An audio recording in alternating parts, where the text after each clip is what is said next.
Can't believe it's come to this, I muttered to myself, reading a certain diary I found in my son's room.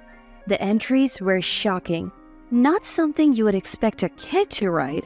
However, it clarified all the uneasy feelings I have had for days. I immediately reported it to the police. I am Natalie, 32 years old. I work part-time. I have been married to Freddie, also 32, and a company employee for 11 years. I still work at the fashion company where I was full-time until we had kids, thanks to a very understanding boss. Our son Joseph turns 10 this year, and we're starting to think about buying a house to set up a room for him for the future. But Freddie's attitude towards me and Joseph started changing. Joseph loves studying and gets high praise from his teachers for his grades. He's already doing well, but he still spends his time reading at the library or helping friends with their studies after school instead of playing outside. Once Joseph got a couple years into elementary school, Freddie started saying, "Kids should be playing outside. No need to study. They should be building strong bodies." He would send Joseph to the park in the cold without a jacket, or take away his books saying, "Too much reading will fill your head with weird ideas." At first, I was concerned about Joseph's lack of exercise, so I could understand Freddie's point, but I started to question him when his actions became excessive. I get where you're coming from, Freddie, but isn't this too much for Joseph? It's good to be active, but he doesn't need to be in light clothes, and he sets a time for reading, so no need to take his books away. "You're too soft, Natalie. That's why he gets sick from just a bit of outdoor play. You're his mom. Be responsible. He's a boy. He needs to be strong and active." Conversations about our son Joseph always ended in a stalemate, leaving me pondering what to do next. Whenever Freddie had a day off and wanted to take Joseph out, I made sure to go along. I did this to keep an eye on Joseph, ensuring he wasn't pushed too hard, and often suggested outings like going to the movies or visiting art museums. Joseph loves appreciating art, and when we would go to an art museum, he would eagerly share with me the knowledge he had gained from books. Freddie would say, "If you're going to places like that, I'm going to hang out with my friends." And he never once joined us. I tried to bridge the gap between Freddie's parenting approach and Joseph's interest. Eventually, I stopped trying, and we became increasingly divided within our home. After a while, Freddie said, "I don't want to waste my money on a child who won't listen to me. Let's cut down on Joseph's education expenses." The education expenses he mentioned were just a few tens of dollars a month for online courses, in addition to elementary school tuition.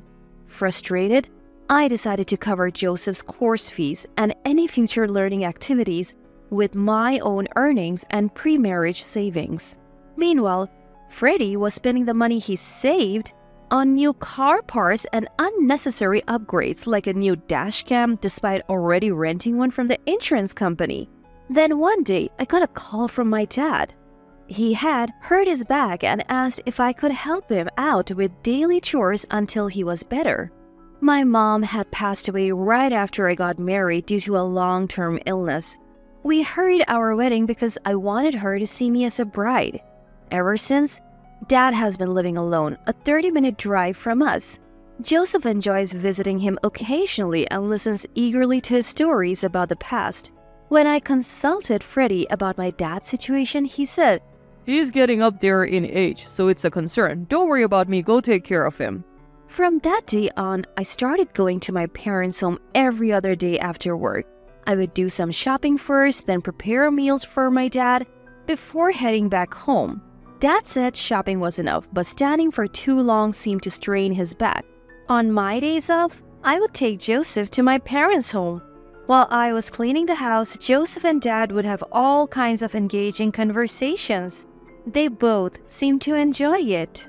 As the days went on, Dad started giving me money for taking care of him. He said, "Don't let caring for me take away from family time with Freddie. Aren't you guys planning to buy a house? How's that going?" Actually, we had already narrowed it down to a few properties. We just had to choose one. But between Freddie's attitude and caring for Dad, we had yet to pull the trigger. We decided to discuss it again once Dad was stable. Not wanting to worry Dad, I just said, "We're fine," and went home.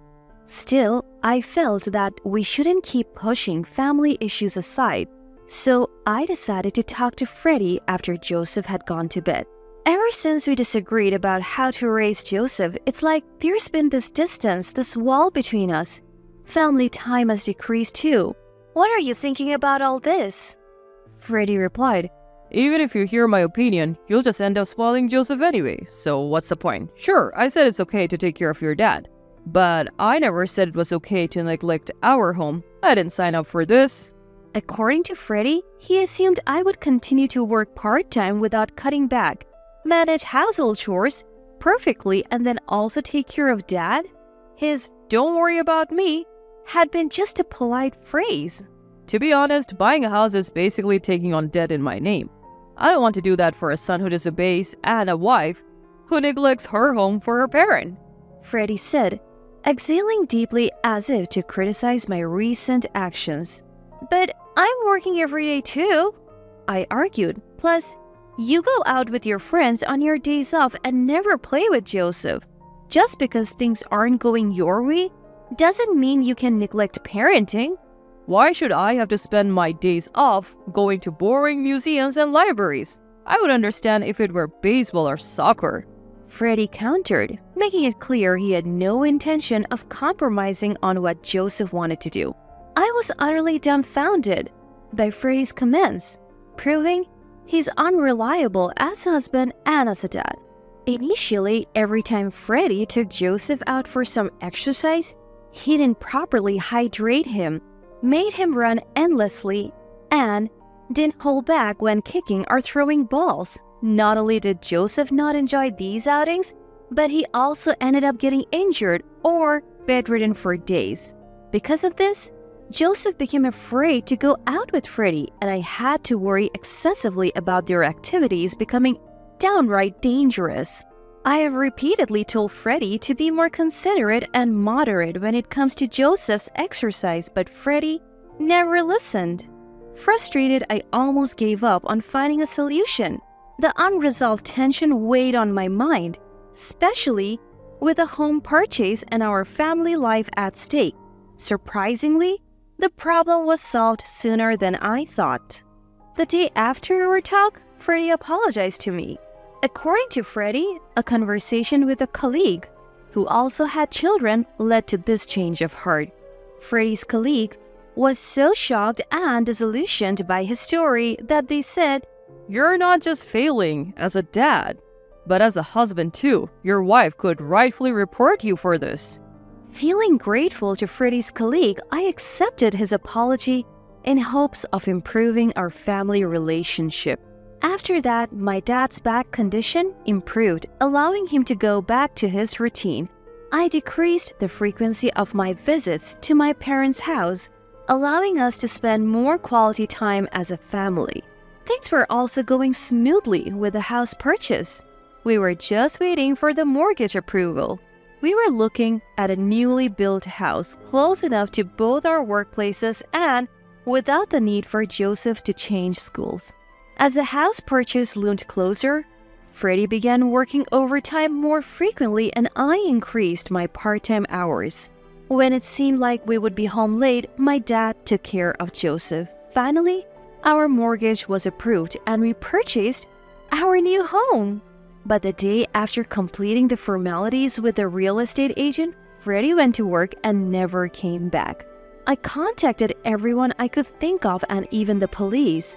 But Freddie's whereabouts remained a mystery, leading to some unsettling days. Due to Freddie's disappearance and the instability it brought, we had to reconsider buying the house. Fortunately, our real estate agent was understanding, and the property was popular enough that we could easily cancel the contract. About a week after Freddie vanished, while looking for clues, I found a notebook in Joseph's room. Rather than merely finding it, Joseph had deliberately left the notebook on his study desk with a sticky note that read, "I'm sorry for keeping quiet all this time." Opening the notebook, I discovered it was a diary that Joseph had kept for about 2 years since he was 8. I felt a chill reading it. The diary began with an account of seeing Freddie walking with a woman I didn't know, spotted on the way back from the library. Freddie and this woman seemed like a couple from a romance drama it read. Could she be a special friend besides Mom? The diary wondered. At 8 years old, the concept of cheating seemed unknown. However, things took a turn when Joseph bumped into Freddie and this woman walking together. Freddie began to threaten Joseph, saying he would kick him out if he told me about this woman. Joseph realized that Freddie and this woman had a suspicious relationship. Ever since Joseph understood that their relationship resembled the cheating he had seen in dramas, his diary was filled with guilt for keeping this from me. Worse, while I was away visiting my parents, Freddie had kicked Joseph out of the house and invited this woman in. Joseph was keen to accompany me not just because he enjoyed talking to Grandpa, but primarily to escape Freddie. As a recent entry showed, Freddie's behavior towards Joseph seemed to worsen day by day. Furthermore, it contained threats like, If we move out, you won't see your beloved grandpa much. If you don't listen to me, I'll kick you and Natalie out. Then, Natalie might abandon you for making her lose her dad. By this point, I was trembling with anger at Freddie's actions and filled with shame for hurting Joseph without even realizing it. But the diary had even more shocking content in the last few days. If Grandpa gets hurt, Natalie will have to leave the house to take care of him. And you will even get some money. So it would be good if Grandpa gets hurt again. You should make Grandpa get hurt. It said it went as far as telling Joseph to push Grandpa or drop something heavy on his foot. The last page read, Dad said that if Grandpa's house caught fire, we would get money. Then we could build a more luxurious new house. And Mom would probably spend more time at Grandpa's so he could live with a new wife in a new house. I called the police the moment I read the diary and went to pick up Joseph and Dad. The police took the matter seriously and quickly located Freddie. He was staying at the home of a colleague from work who appeared to be the woman mentioned in his diary. Large amounts of gasoline were stored on the porch of that house. Freddie and his host made the lame excuse that they were planning to use it for a barbecue, but due to the excessive quantity, they were both taken in for questioning. I seized this moment to contact my lawyer, who I had already consulted about divorcing Freddie. Through this, I had been aware of Freddie's affair all along. I had felt something was off when Freddie would opt out of family outings to hang out with friends on weekends. So I had been doing my own little investigation without alerting Freddie. Moreover, the latest recordings from Freddie's dashcam had conversations with this woman, and I knew they had been going to a hotel together. The day Freddie had apologized saying he had been told off by a colleague for being inappropriate, he had actually been asked by his mistress to break up because, "You don't seem like you would be a good dad if we had a child." I had reserved destroying our family by revealing Freddie's affair, especially after seeing he was breaking up with his mistress on the dashcam footage. I thought I would keep it to myself and give us another shot, but my decision put Joseph in agony and could have led to a catastrophe. Physically and emotionally drained, I steeled myself for the tough decisions ahead. When Freddie returned from the police station, he apologized profusely, saying, I felt enormous pressure financially, especially after buying the house, and I just ran away. The person who sheltered me was just a colleague, nothing more. I swear. Freddie seemed to think I was unaware of his affair at that point. I immediately contacted a lawyer and took Freddie to the law firm. When I mentioned his affair and demanded a divorce, he tried to shift the blame onto Joseph. Joseph told you, didn't he? He hates me and wants us to divorce. But He was left speechless when I presented evidence. After the lawyer finished explaining everything, saying, "We will be contacting your affair partner for compensation later. Please cooperate." Freddie suddenly stood up. He lifted his chair and hurled it towards me. I narrowly dodged it.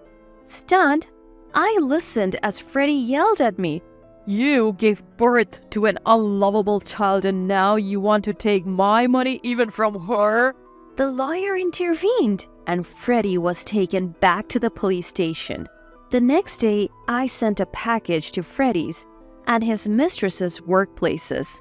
It contained detailed documents and dashcam footage.